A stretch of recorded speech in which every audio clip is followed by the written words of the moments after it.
They say in the heart of a blizzard, the cold doesn't just freeze your skin, it freezes your soul. I'm Igor Dyatlov.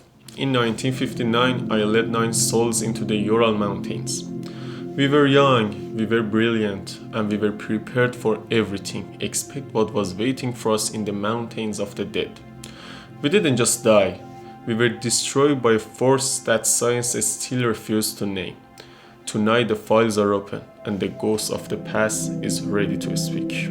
I was a child of Soviet industrial dream, born in 1936. I grew up fascinated by the invisible waves of the radio and the raw power of the wilderness. By 23, I was a top student at Ural Polytechnic Institute. I wasn't just a hobbyist. I was a master hiker who designed his own equipment and built his own radios. I led expeditions that most men wouldn't dare to dream of. I planned this trip to Mount Ototen to earn the highest certification in the USSR. I wanted to prove that our generation is the strongest. I didn't seek danger. I saw the challenge worthy of my mind. I didn't go alone. I chose the elite. Zina Kolmogrova, the light of our group, a survivor with a heart of gold. Yuri Doroshenko, a giant, a strong, silent and reliable. Lyuda Dubinina, a fierce spirit and a talented athlete. Semyon Zolotaryov, the mystery man, a 37-year-old war veteran with strange tattoos and secret past. Rustem Slobodin, Alexander Kolevatov, Nicholas Thibault-Brignoles, and Yuri Krivonishenko. Each one a friend, each one an engineer, and of course Yuri Yudin, the one who escaped. He fell ill and had to turn back. As we watched him wave goodbye, we felt sorry for him, but we didn't know he was the only one of us who would ever grow old. Our journey began on 23rd, 1959. We left Sordolovsk by train, our hearts full of signs.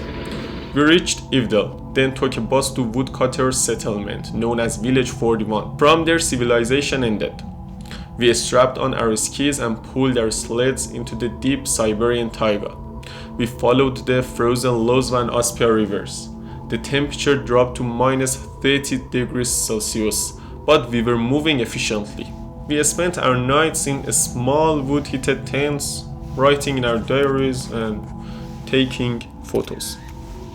By February 1st, we began our ascent of Kholat Syakhl. We were only 10 kilometers from our goal. We decided to pitch our tent on the slope of the mountain to save time the next morning. It was a tactical choice that became a death sentence.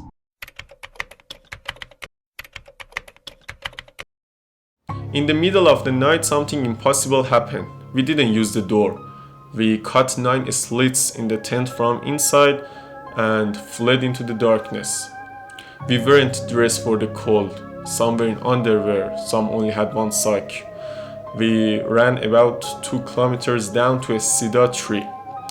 Doroshenko and Krivonishenko died of cold under tree. Their skin was burnt and their hands were shredded from trying to climb the cedar tree. Rustem, Zina, and I tried to crawl back to the tent. We died in the snow, faces frozen toward our only hope. The others were found months later in a ravine. This is where it gets terrifying. Lyuda's tongue and eyes were missing.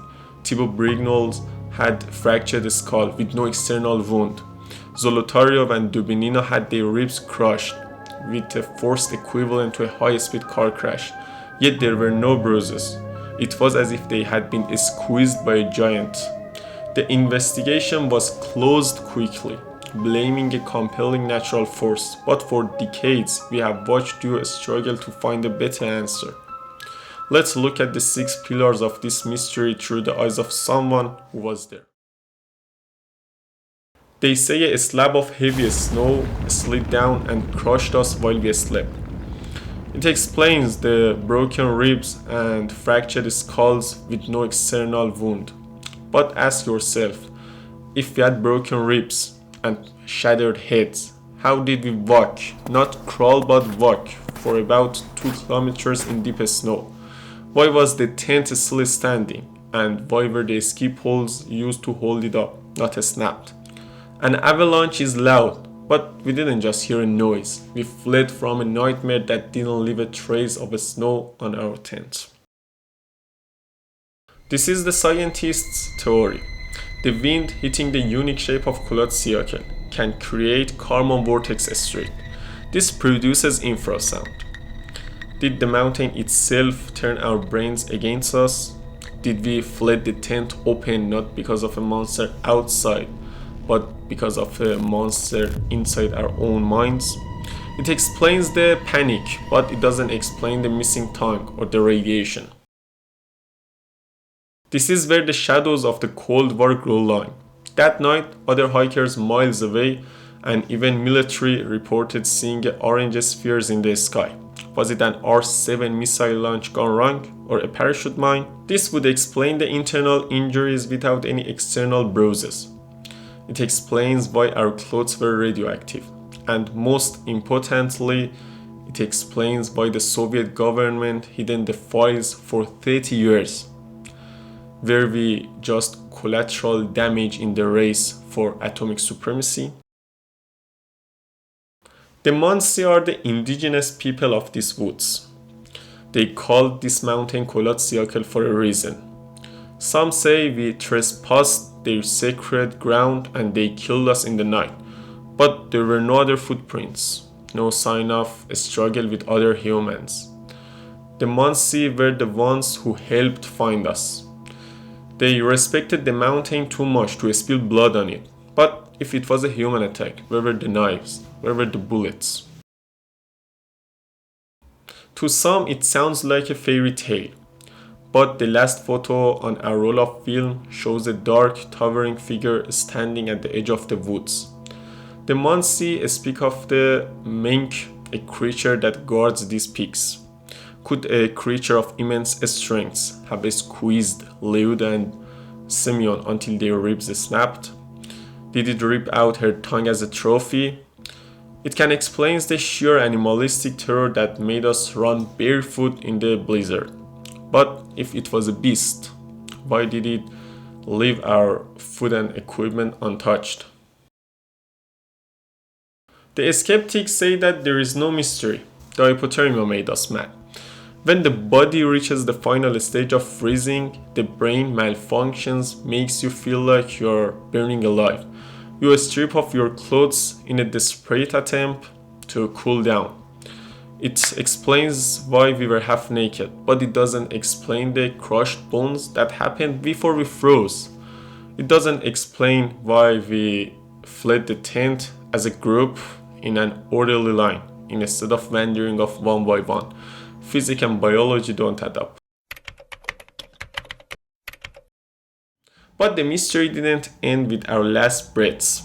When the searchers found us, the military took over. Why were our funerals held in secret with closed caskets? Why did the investigators say our skin looked like it had been tanned by an artificial sun? And most chilling of all, why did the authorities ban anyone from entering the area for years? They told the world it was an accident, but their actions screamed cover-up. They didn't just bury 9 students, they tried to bury the truth under the mountains of the lies. The case was closed in 1959, the files were hidden. The mountain was renamed Dyatlov Pass, a tribute to a tragedy they couldn't explain. Every year people return here to solve our puzzle. But the Urals keep their secrets well. We aren't just names on a map. We are a reminder that the world is too much darker and more mysterious than your science allows. When you feel a cold breeze on your neck tonight, think of us. We are still there in the silence of the snow.